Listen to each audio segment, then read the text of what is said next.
Halo, selamat sore, selamat pagi, dan selamat malam kawan Setara dimanapun kawan Setara berada. Jumpa lagi dengan saya Sisi, peneliti Setara Institute, dan senang sekali rasanya di hari ini kita akan berkesempatan untuk melakukan diskusi gitu ya, untuk sharing bersama, dan kita akan mengeksplor banyak hal dengan salah satu narasumber kita, yaitu Teh Dewi Kanti. Selamat sore Teh Selamat Dewi. sore, salam. Sehat Teh? Sehat. Sehat ya, alhamdulillah. Dan senang sekali kita di sore hari ini kita akan berdiskusi gitu ya. Sebagai informasi, kawan Setara, Teh Dewi Kanti ini adalah Girang Pangaping Akur Sunda Wiwitan. Jadi mungkin itu keywordnya gitu ya. Jadi kita akan coba untuk berdiskusi banyak mengenai masyarakat Sunda Wiwitan gitu ya. Yang memang mungkin kalau kita berbicara tentang teman-teman penghayat kepercayaan dalam konteks ini adalah Sunda Wiwitan, kita mungkin masih banyak hal, masih banyak tantangan yang mungkin menjadi PR kerja-kerja advokasi bersama, dan salah satunya Setara Institute, karena memang beberapa riset kajian Setara Institute juga menyoroti secara khusus tentang bagaimana sebetulnya perlindungan, penghormatan, dan pemenuhan terhadap hak-hak konstitusional teman-teman penghayat kepercayaan. Dan di kesempatan kali ini kita akan berdiskusi, Teteh, terkait mungkin tema besarnya adalah jalan panjang pemenuhan hak konstitusional masyarakat Akur Sunda Wiwitan gitu ya. Kenapa jalan panjang? Karena tadi sebetulnya mungkin kalau kita berbicara sebetulnya Teh di tahun 2017 ya ada putusan MK nomor 97 tahun 2016 yang mungkin teman-teman kita ketahui bersama ya, sebetulnya itu menjadi salah satu, kita bisa bilang itu milestone progresif ya mungkin ya di satu sisi ya, untuk bagaimana kemudian negara menginklusi tidak hanya kemudian dalam konteks sosial gitu ya, tapi itu bisa kami bilang itu adalah milestone secara legal formal yang kemudian negara mengakui gitu, dan untuk mengakui bagaimana kepercayaan terhadap Tuhan Yang Maha Esa itu disebutkan di dalam setara dengan agama, dan teman-teman penghayat kepercayaan bisa memilih kepercayaan terhadap Tuhan Yang Maha Esa untuk disebutkan di dalam kolom agama seperti itu. Nah, tapi kemudian dari tahun 2017 sampai 2026 gitu ya, 8 tahun nih gitu. Nah, kita juga ingin melihat gitu dan mendengar sebetulnya Teteh, bagaimana sih sebetulnya implikasi dari putusan itu gitu. Apakah memang betul itu putusannya seharusnya kan dia menjadi pembuka ya untuk kemudian pemenuhan akses hak konstitusional lanjutan teman-teman penghayat kepercayaan, terutama dalam konteks ini adalah Sunda Wiwitan gitu. Nah, tapi sebetulnya kok dalam konteks lapangan itu seperti apa gitu? Apakah memang putusan itu cukup signifikan dampaknya atau seperti apa? Mungkin kita coba start dari situ dulu, Teteh. Baik, terima kasih Kak Sisi dan kawan Setara.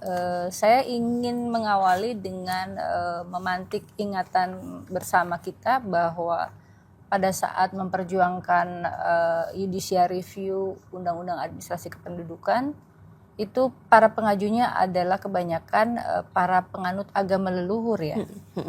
Ugama bangsa Batak, kemudian juga ada dari Marapu. Ya, artinya itu menjadi sebuah pijakan bagaimana saat itu ada keinginan atau kehendak untuk menguji secara konstitusional Undang-Undang Administrasi Kependudukan agar bisa mengakomodir dalam arti agama-agama leluhur yang didefinisikan oleh negara sebagai penghayat kepercayaan. Tentunya itu menjadi satu titik pijak bahwa baru langkah awal bahwa ini pada urusan KTP dulu ya secara administratif. Nah, padahal memang perjalanan advokasi yang selama ini diperjuangkan juga bukan pada pintu masuk KTP dulu gitu ya. Tapi bahwa ada rangkaian daur hidup para masyarakat adat penghayat dari mulai peristiwa hukum, kelahiran, perkawinan hingga kematian. Dan disitulah perjuangan itu dimulai lewat pintu masuk kesetaraan melalui KTP. Pada perjalanannya karena memang baru dalam pintu administratif KTP, sayangnya memang atas dasar penyederhanaan gitu ya, sehingga isian dari kolom KTP itu juga menjadi sebuah penyeragaman, diseragamkan, menjadi penghayat kepercayaan terhadap Tuhan Yang Maha Esa, yang tentunya sebetulnya sejujurnya kalau kita mau jujur sebagai bangsa, itu sendiri menghilangkan identitas agama-agama suku yang sebetulnya memang ini yang awal menjadi persoalan. Bagaimana rekognisi politik dari bangsa ini untuk juga mengakomodir agama-agama suku yang ada, karena mereka sudah hadir sebelum NKRI ini berdiri gitu.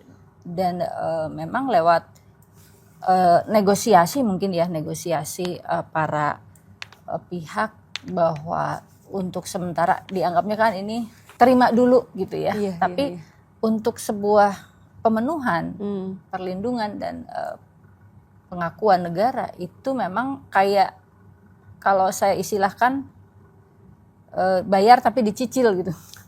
Hutang peradaban yang memang baru dicicil sedikit demi sedikit. Artinya memang belum ada legowo secara kelegaan atau kebesaran hati, kebesaran jiwa masyarakat. Bahkan di awal-awal juga kan banyak yang resisten, gitu ya. Kita tidak akan membicarakan siapa yang resisten karena semua juga sudah paham. Tetapi pada perkembangannya juga yang menjadi persoalan adalah bagaimana menata.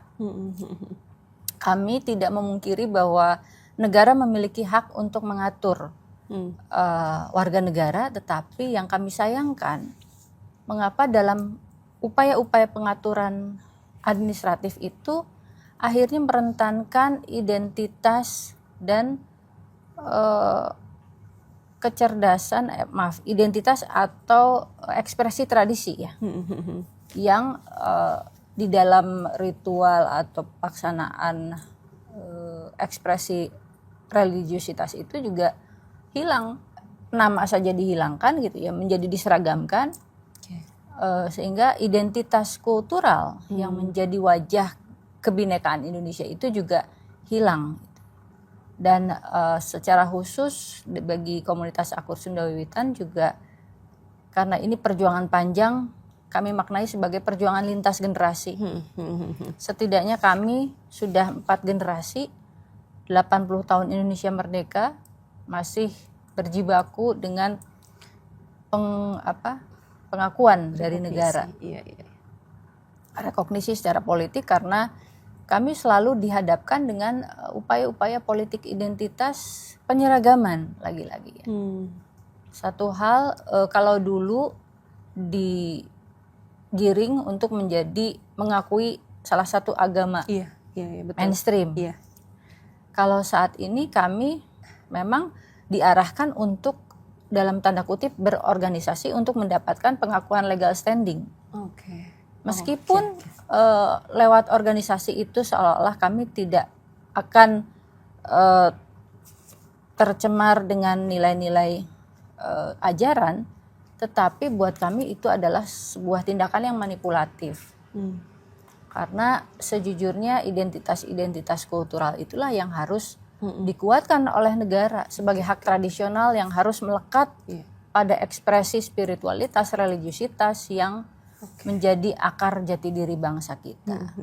Jadi hambatan itu tentunya akan merentankan, bahkan sudah merentankan para perempuan adat kami. Konsekuensinya adalah ketika legal standing masyarakat adat tidak diakui oleh negara, dan juga bahkan legal standing sesepuh adat itu tidak menjadi sebuah solusi untuk menetapkan sebuah perkawinan adat, itu kan menjadi persoalan.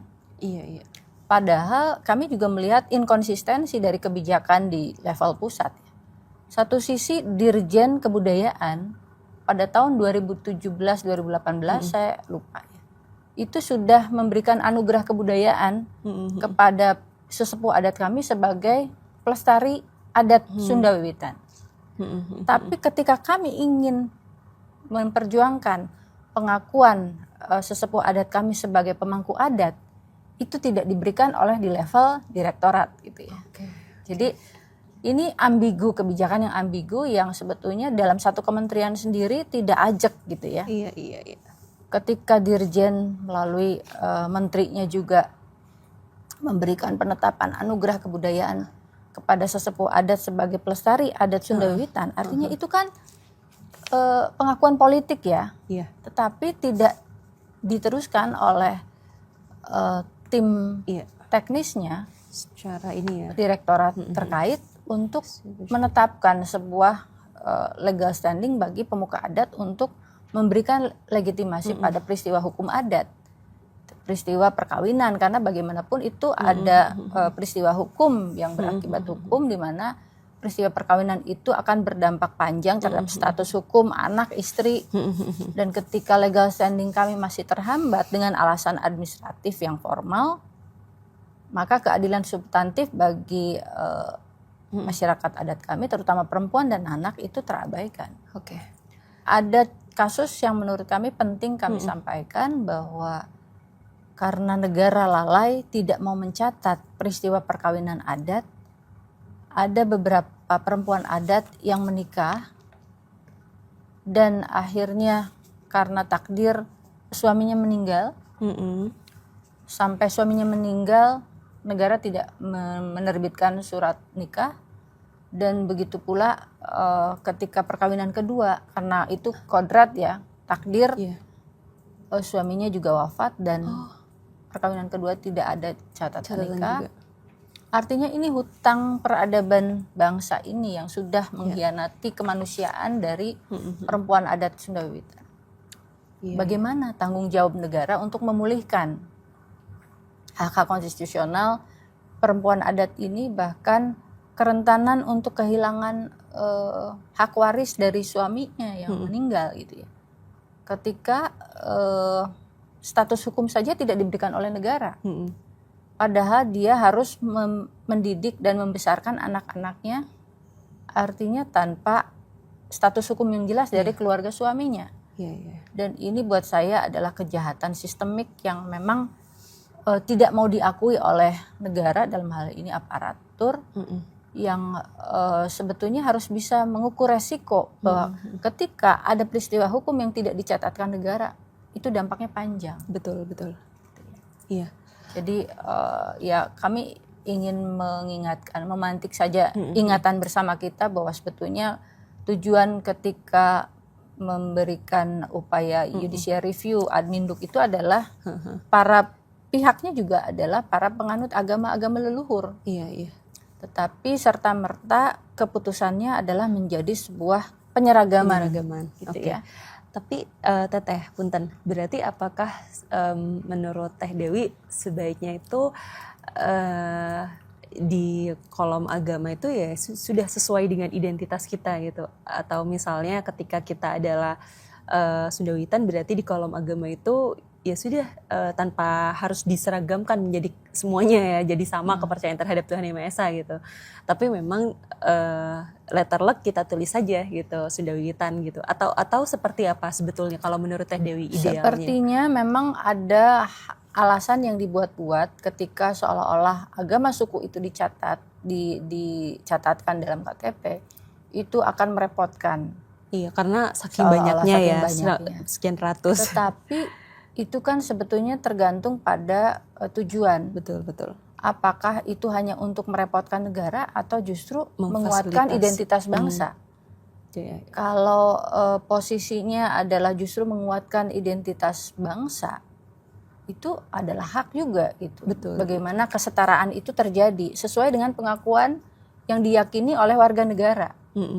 Gitu. Dan sepemahaman kami di Sunda Wiwitan tidak pernah punya cita-cita untuk mengganggu kepentingan negara dan atau merepotkan minta difasilitasi.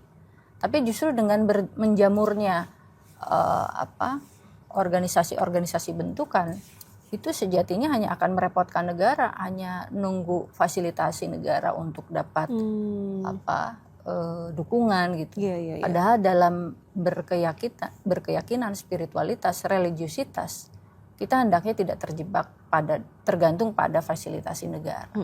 Karena memang agama itu sebuah tuntunan laku kehidupan yang harus murni dari rasa spiritualitas dan religiusitas sebagai manusia.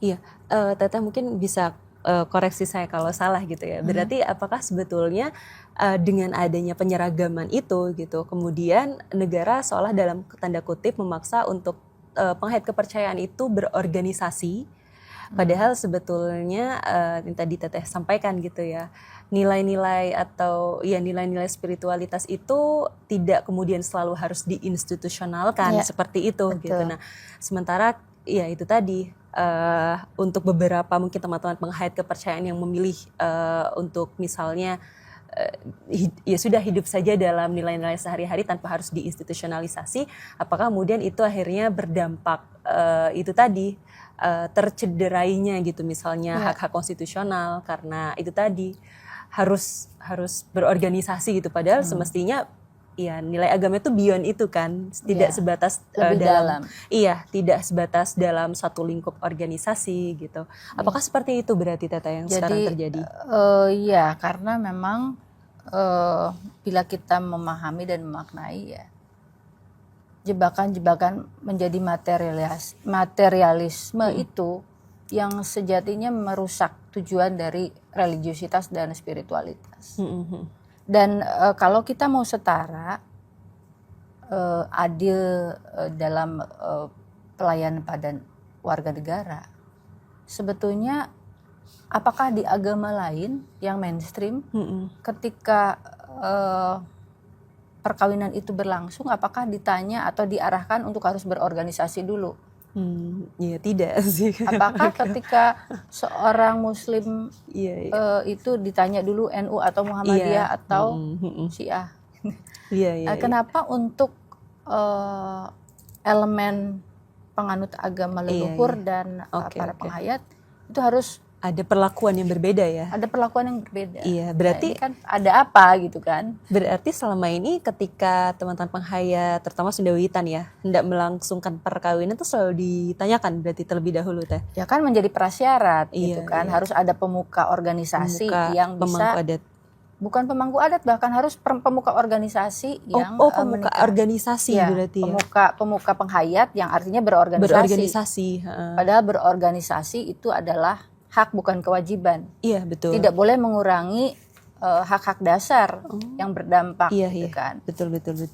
Jadi itu yang memang harus menjadi kegelisahan bersama. Ini ada sesuatu yang keliru dalam pengelolaan kebinekaan kita.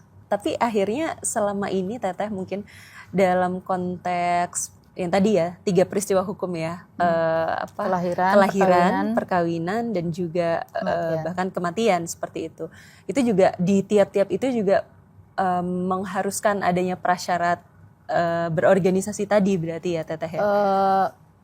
Dampaknya ketika status perkawinan ya. Iya. Status perkawinan yang tidak dicatat artinya pada saat ada peristiwa kelahiran, itu kan ada hubungan hukum yang tertunda, yang hilang, gitu. Yang tidak terhubung antara ayah dan anak, gitu ya. Bahkan di kartu keluarga juga perkawinan menjadi tidak tercatat. Ketika perkawinan tidak tercatat, itu kan dampaknya juga panjang, apalagi dengan KUHP baru ya. Betul. Upaya-upaya kriminalisasi mungkin terjadi kan, kohabitasi dan lain sebagainya ya, betul. Jadi ini kan ancaman yang mengkriminalisasi para penganut agama leluhur Nusantara. Tapi selama ini kalau Teteh boleh berkenan sharing Teh untuk akhirnya kan mungkin dalam beberapa kasus untuk akhirnya kan seringkali ya teman-teman mungkin kelompok minoritas agama atau misalkan kepercayaan akhirnya seringkali kan harus mengalah agar mereka misalnya bisa mengakses hak-haknya gitu. Betul. Nah dalam konteksnya selama ini terjadi Teh, apakah juga ditemukan gitu teman-teman penghayat akhirnya ya sudah mungkin mengalah agar itu tadi agar perkawinannya bisa dicatatkan sehingga kemudian berdampak kepada hak-hak anak-anaknya misalnya. Apakah konteks demikian itu mengalah yang seperti itu terjadi Teh di Saya pikir ada Maksudnya bukan hanya di Sunda Wiwitan pun terjadi. Iya. Bagi para penghayat yang organisasi pun ketika nikah beda agama itu kan Iya. harus ngalah ya. Betul. Gitu. Ada beberapa peristiwa. Nah, kalau di tempat kami memang kami memprioritaskan untuk para pasangan yang memang berprofesi sebagai aparatur sipil negara ASN. Jadi kami ketika yang ASN itu karena agar tidak kehilangan hak mereka untuk keluarga, pada tahun 2010 kami memang pernah memberikan kesempatan kepada warga untuk istilahnya pakai organisasi lain gitu, yang memang satu pemikiran dengan kami, tetapi itu juga ternyata kan seperti upaya membodohi diri sendiri gitu ya.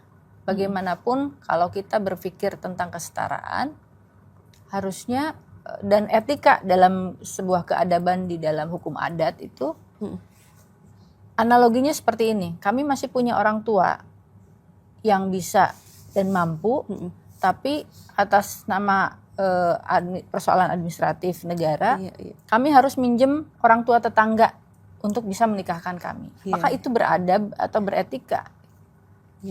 Itu analogi sederhananya ya. Bagaimana sebuah aturan administratif itu justru menghilangkan adab dan tata krama gitu. Iya.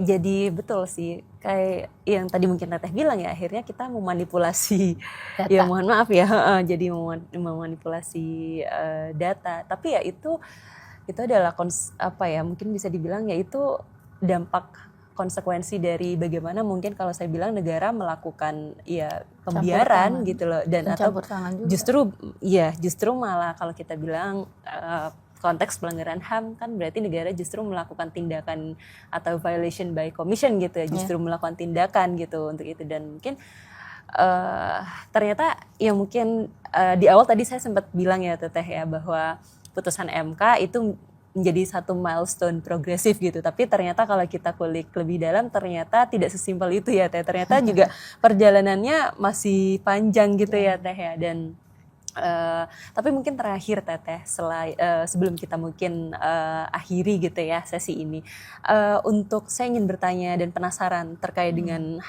pendidikan kepercayaan gitu. Kalau misalkan selama ini, terutama saya misalnya dulu ingat betul pada saat di sekolah gitu ya, saya selalu mendapatkan pendidikan agama gitu, bahkan sampai kuliah pun itu menjadi mata kuliah wajib gitu. Nah, kalau misalkan untuk konteks terutama Sunda Wiwitan gitu ya, selama ini di sekolah-sekolah itu apakah ada praktik atau bagaimana gitu Teh terkait dengan pendidikan kepercayaan? Apakah juga di sekolah-sekolah itu sebetulnya diajarkan gitu, teman-teman adik-adik yang mungkin masih sekolah itu mereka juga mendapatkan hak untuk karena kan itu juga kalau kita berbicara kebebasan beragama berkeyakinan kan termasuk juga mempelajari keyakinan kita juga kan Teteh gitu. Nah, apakah itu ada di prakteknya selama ini di sekolah-sekolah? Iya, sebetulnya bagi Sunda Wiwitan kami sudah menginisiasi upaya-upaya advokasi ya jauh sebelum MK 97. Oke. Jadi saat itu argumentasi kami kepada lembaga-lembaga pendidikan itu bahwa setiap anak itu harus mendapatkan pendidikan sesuai dengan agama. Dan saat itu kami sudah mulai tuh bernegosiasi dengan sekolah-sekolah, beberapa sekolah di Kabupaten Banjar, Garut itu juga menyampaikan soal-soal dari komunitas kami dan di Kuningan itu. Jadi itu terjadi akhirnya dengan pendekatan penjelasan kepada para guru, soal kami bisa diterima untuk mengisi nilai agama gitu ya. Jadi ada diajarkan berarti ya Teh ya, pendidikan agama. Jadi itu. Kami di komunitas memang ada sebuah pembekalan gitu dalam setiap minggu akhir pekan. Ada juga sekolah adatnya gitu. Jadi itu bagian dari menguatkan karakter anak-anak adat. Jadi, dan berangkat dari situ penilaian untuk mengisi mata kuliah pelajaran agama. Ya. Dan praktik itu masih berlangsung sampai sekarang? Masih Teteh? berlangsung. Oke. Setelah MK 97 itu lebih baik, Lebih kuat, lebih iya. kuat. Iya, Tapi jauh sebelum MK 97 itu tahun 2010 kalau nggak salah. Kami sudah melakukan advokasi itu. Iya, iya. Mungkin juga karena konteksnya juga mungkin karena di Jawa Barat, dan saya rasa juga tiap daerah mungkin punya konteks yang beda juga ya mungkin. Ya, tapi itu juga tidak mudah ya, karena Iya. pastinya juga pernah ada hambatan-hambatan dan resisten dari guru, dan kami tetap untuk menguatkan anak untuk percaya diri. Iya, gitu. iya. Karena kami juga membekali anak-anak untuk tetap percaya diri dan bisa memperjuangkan haknya juga gitu betul, sebagai betul, anak. Betul. Jadi itu paling yang kami upayakan ya. Iya, iya, iya. Dan mungkin itu juga jadi salah satu ini ya Teh, mungkin kalau tadi kan jalan panjangnya ternyata masih banyak tuh pasca putusan MK. Ternyata satu hal baiknya mungkin dalam konteks hak pendidikan ya, tadi Teteh bilang ya paling tidak putusan MK 97 semakin menguatkan bagaimana teman-teman penghayat kepercayaan ini mereka mendapatkan hak pendidikan agama atau kepercayaannya gitu. Yeah. Oke, Teh Dewi dan kawan setara, sebetulnya nggak terasa ternyata kita sudah berdiskusi 20 menit, tapi mungkin tentu ini bukan diskusi yang terakhir gitu ya, dan harapannya ini juga justru menjadi pembuka untuk diskusi-diskusi lanjutan berikutnya, karena saya rasa juga kalau kita berbicara penghayat kepercayaan juga masih sangat kompleks ya Teteh ya. Kita berbicara putusan MK di level regulasi gitu ya, tapi kalau saya bilang sih ini Teh, regulasinya mungkin negara sudah menyiapkan, tapi bagaimana implementasinya itu saya rasa negara belum siap gitu. Dan inkonsistensi dengan konstitusi juga. Iya. Kebanyakan kan seperti itu. Iya, iya. Kebijakan diskriminatifnya. Betul, iya, iya, benar. Iya, konstitusi amanatnya seperti apa, perlakuan yang tidak setiap orang bebas dari perlakuan yang diskriminatif, setiap orang punya kedudukan yang sama di hadapan hukum, tapi memang dalam berbagai regulasinya inkonsisten gitu. Dan justru itu, dan kalau saya bilang juga perangkat-perangkat untuk mengimplementasikan putusan MK tadi yang mungkin setidaknya itu menjadi angin segar gitu ya untuk penghayat kepercayaan, ternyata perangkat-perangkatnya itu masih belum siap gitu kalau boleh dibilang, mulai dari aparaturnya, mungkin kapasitas aparatur antara satu dengan yang lain, perspektifnya juga gitu, terus dalam konteks masyarakat juga mungkin juga berbeda juga gitu ya, responnya seperti apa, lalu penerimaan masyarakat juga antara yang satu dengan yang lain juga mungkin sosial ya. Iya, penerimaan sosialnya juga berbeda gitu. Jadi saya rasa itu makanya kenapa mungkin kita bisa bilang ini adalah jalan panjang gitu untuk pemenuhan hak konstitusional penghayat kepercayaan gitu. Itu saja mungkin Teh Dewi. Terima kasih banyak untuk sharing yang cukup singkat ini sebetulnya, tapi semoga ini bisa menambah wawasan teman-teman setara. Dan terima kasih kawan setara sudah menyimak video ini. Nanti kita jumpa di lain kesempatan. Terima kasih banyak Teh Dewi. Terima kasih kawan setara.